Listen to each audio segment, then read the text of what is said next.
नमस्कार, मैं अनुराग। मध्य प्रदेश में पिछले एक दशक में जब बड़े घोटाले पकड़े गए हैं तो उसमें एक जो सबसे खास बात रही है कि हर घोटालेबाज के पास से एक डायरी जरूर बरामद हुई है और इन डायरियों में कोड वर्ड में सफ़ेद पोशों और बड़े अफसरों के नामों का जिक्र भी किया गया था। लेकिन आज यह डायरियां किस हाल में हैं, इसकी जानकारी किसी को भी नहीं है और ना ही डायरी में दर्ज नामों के आधार पर कभी कोई गिरफ्तारी हुई। आपको व्यापम घोटाला तो याद ही होगा। चर्चित व्यापम घोटाले के मुख्य आरोपी डॉक्टर की एक डायरी पकड़ी गई थी। इस डायरी ने शिवराज सरकार को मुश्किल में डाल दिया था। डायरी में दर्ज ब्यौरे से इस बात का पता चला था कि उसने व्यापम ही नहीं, मध्य प्रदेश लोक सेवा आयोग से राज्य सेवा का अफसर बनवाने के लिए सौदे किए थे। इस डायरी में मामा जी और वीआईपी जैसे शब्दों का भी उल्लेख था, जिसकी वजह से ही कांग्रेस ने एमपीपीएससी की परीक्षाओं की उच्च स्तरीय जांच की मांग की थी। उस दौरान प्रदेश के बहुचर्चित व्यापम घोटाले की जांच सुप्रीम कोर्ट के आदेश पर सीबीआई कर रही थी। इस जांच की शुरुआत राज्य की एसटीएफ ने भी की थी।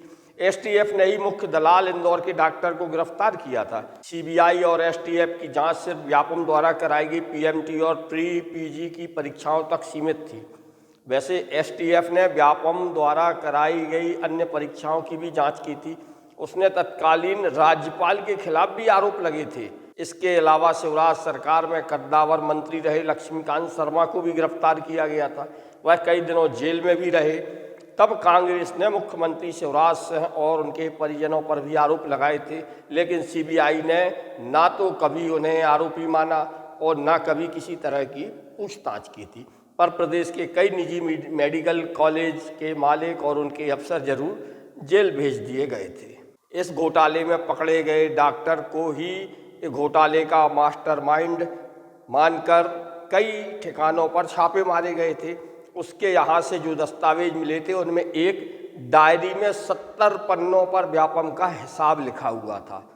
डॉक्टर ने मेडिकल कॉलेज ही नहीं, डायरी में एमपीपीएससी की भर्तियों का भी जिक्र किया था। इसके अलावा मामा जी और वीआईपी जैसे शब्द भी लिखे हुए थे। यह घोटाला तब उजागर हुआ था जब दिल्ली पुलिस की क्राइम ब्रांच ने 2013 में 4 ऐसे लोगों को पकड़ा था जो पैसे लेकर विभिन्न राज्यों में परीक्षाएं पास करवाते थे।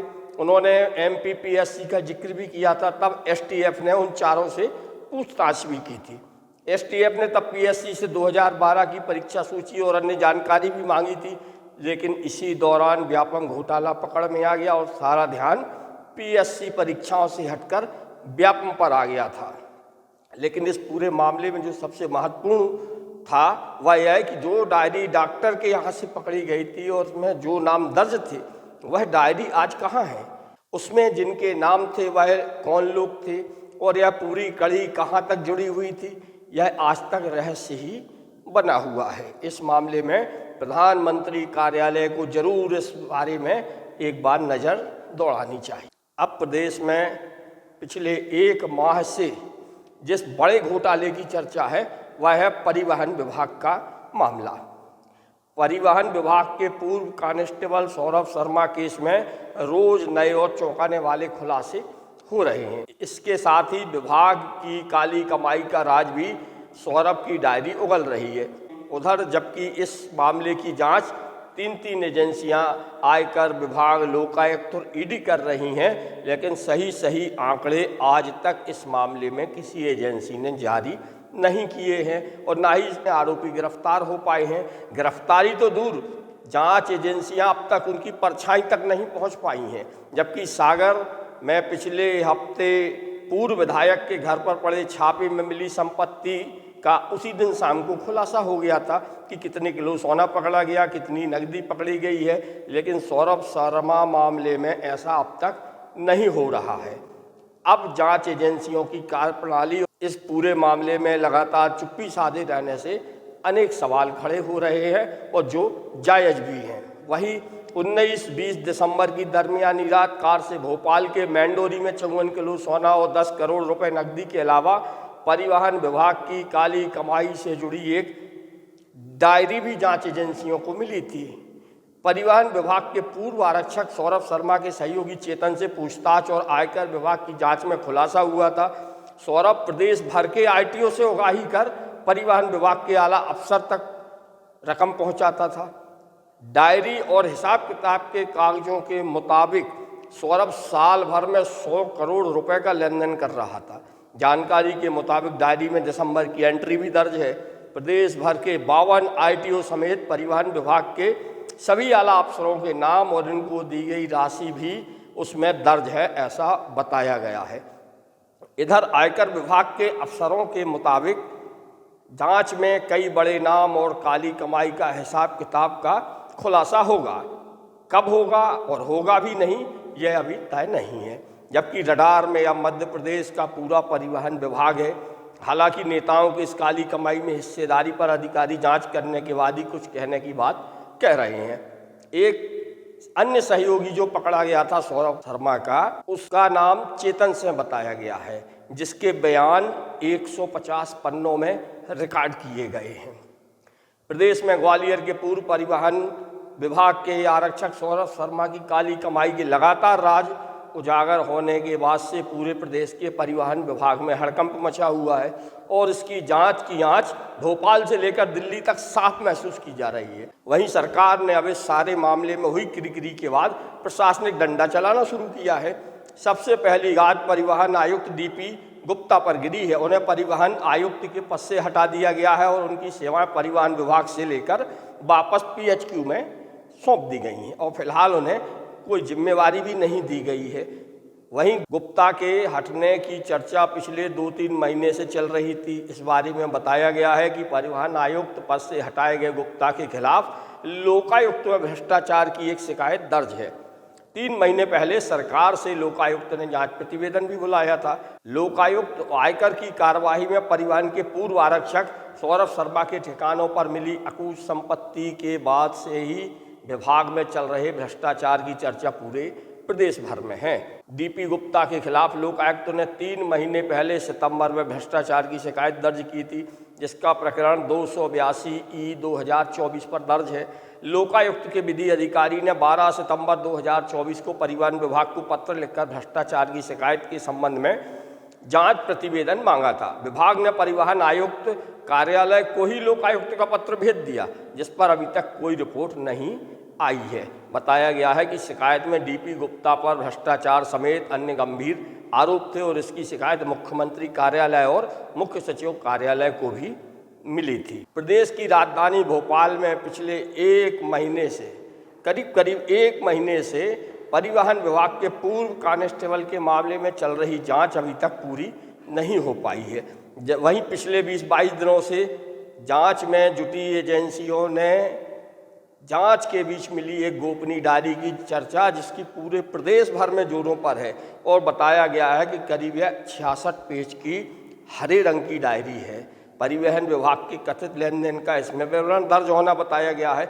इसके अलावा इस डायरी में कुछ विधायकों और मंत्रियों के नाम और उन्हें दिए गए रकम का भी विवरण दर्ज होना बताया गया है। इसके अलावा इसमें कुछ वरिष्ठ नौकरशाह और पार्टी पदाधिकारियों के नाम भी शामिल हैं।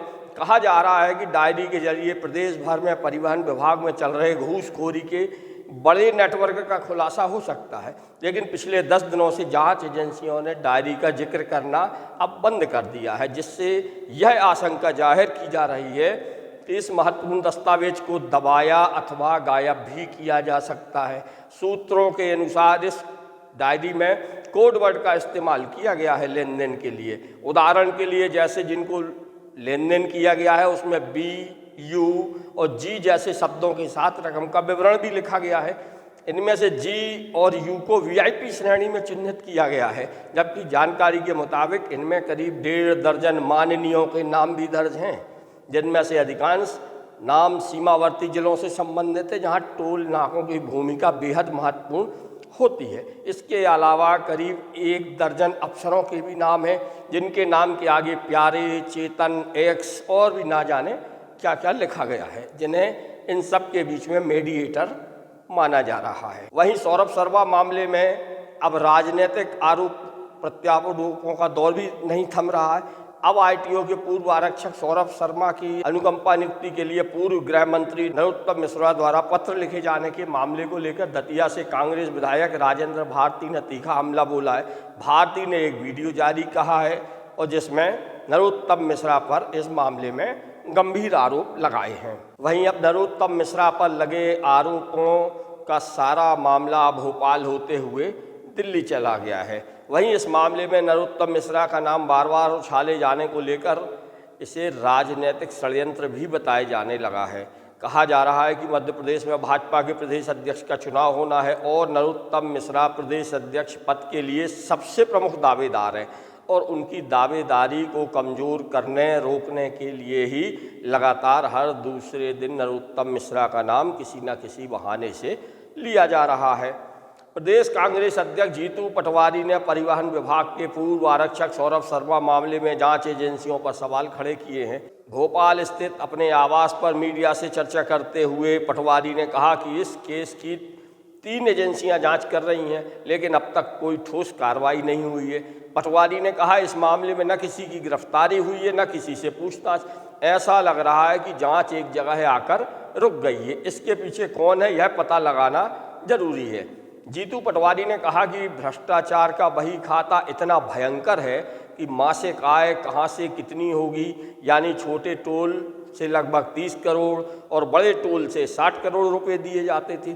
19 आईटीओ चेक पोस्ट, जिनमें 51 आईटीओ के 19 चेक पोस्ट पर यह वसूली की जाती थी। पटवारी ने कहा कि उनका हिसाब इन 6 पन्नों में बताया गया है। उन चेक पोस्टों के नाम भी लिखे हुए हैं।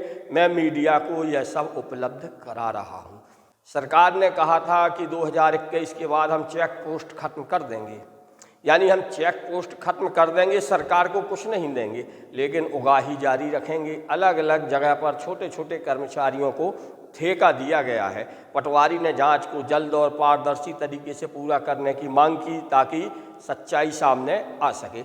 उन्होंने कहा कि डायरी के इन 6 पन्नों में एक चेक पोस्ट से 1536 यानी 1536 करोड़ रुपए का हिसाब है। दूसरा हिसाब 103 करोड़ और तीसरा हिसाब 155 करोड़ रुपए वन टाइम पेमेंट का हिसाब 6 पन्नों में है। तो फिर 66 पन्नों में क्या होगा? कोई सरकारी एजेंसी बताएगी कि यह 6 पन्ने कहाँ से आए? भोपाल में इनोवा कार से पकड़े गए 54 किलो गोल्ड और 11 करोड़ कैश मामले में एक डायरी के कुछ पन्ने सामने आए हैं। दावा किया जा रहा है कि ये पन्ने पूर्व परिवहन कांस्टेबल सौरभ शर्मा की डायरी के हैं। इस मामले में कांग्रेस के प्रदेश अध्यक्ष जीतू पटवारी ने और क्या कहा, आइए आपको सुनाते हैं। साथियों, प्रधानमंत्री जी से मेरे कुछ सवाल हैं जो इस पूरे संदर्भ में ये बताते हैं कि दो चीफ मिनिस्टर, इससे पहले शिवराज जी और अब मोहन यादव जी, उनके दोनों के कार्यकाल में सौरभ शर्मा ने काम किया और ये जो लूट हुई, ये जो संयुक्त लूट हुई, ये मध्य प्रदेश के परिवारजनों से उगाई हुई लूट है। 66 पन्ने की डायरी, मैंने जैसा कहा, इन पन्नों में टोटल हिसाब एक चेक पोस्ट से 1536 करोड़ का 6 पन्नों का हिसाब है सिर्फ 1536 करोड़। फिर दूसरा हिसाब 103 करोड़ और तीसरा हिसाब है 155 करोड़ रुपया वन टाइम पेमेंट का हिसाब दर्ज है इन 6 पन्नों में। तो फिर 66 पन्नों में क्या होगा? मतलब टोटल लगभग 1300 करोड़ रुपए के आसपास 6 पन्नों में आया है। तो फिर 66 पन्नों में क्या आया होगा? ये सवाल है। सरकार बताने की कोशिश करेंगे कि ये 6 पन्ने कहां से आए, ये असली है कि नकली है। कोई एजेंसी, लोकायुक्त, ईडी, आईटी, कोई इसको बताने की कोशिश करेगा कि ये जो 6 पन्ने का हिसाब जो अखबारों में छपा, पब्लिक डोमेन में है, सोशल मीडिया पे चल रहा है, ये कहां से आया?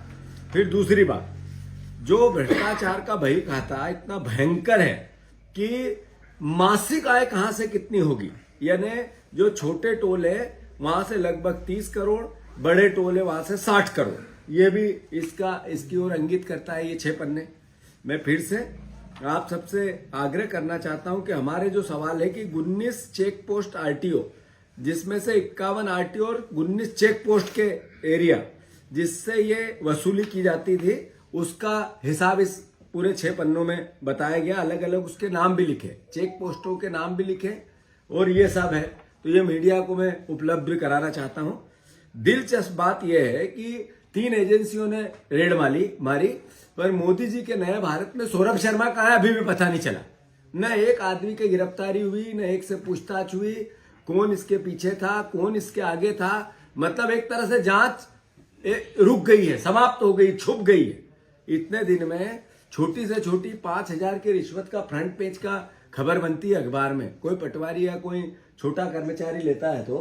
पर ये 1300 करोड़ रुपए के 6 पन्ने आए, सरकार इसकी जवाबदेही नहीं लेती है, कोई एजेंसी नहीं लेती है। यानी किस ओर देश जा रहा है, किस ओर प्रदेश जा रहा है। इस पूरे मामले में जो अब तक की कार्यप्रणाली जांच एजेंसियों की रही है और अब तक जो कुछ निकल कर आया है, उसने इतना तो तय कर दिया है कि जिन घोटालों में सत्तारूढ़ दल से जुड़े लोगों पर आंच आना तय है, या जिस सत्ताधारी दल के शासनकाल में उस तरह के कांड हुए हैं, उसमें इतनी जल्दी सब कुछ आम जनता के सामने आ जाएगा, यह थोड़ा मुश्किल ही लगता है।